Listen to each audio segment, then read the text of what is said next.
Beetroot తోటి వడియాలు చేశానండి. ఇవి చాలా బాగా వచ్చాయి. మీరు ఎండలైనా పెట్టుకోవచ్చు, ఇంట్లో ఫ్యాన్ కింద అయినా పెట్టుకోవచ్చు అండి.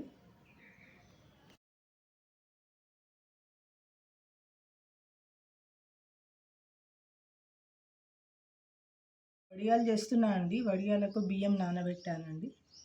బీట్రూట్ తోటి చేస్తున్నా అండి వడియాలు. మిక్సీ పట్టానండి బియ్యము. బీట్రూట్ మిక్సీ పట్టానండి, అట్లే ఫిల్టర్ చేశాను. ఇవి ఇందులో పిండిలో కలుపుకోవాలండి. మిక్స్ చేసిన పిండిలో కలిపి ఉడకబెట్టాలండి.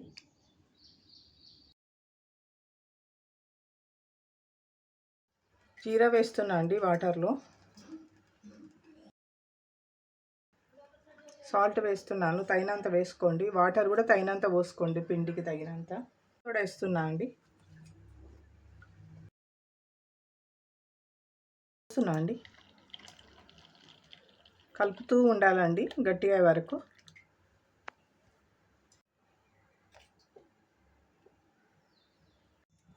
గట్టిగా దాకా కలపాలండి. ఒక గ్లాసు పిండికి 4 గ్లాసుల వాటర్ తీసుకున్నా అండి.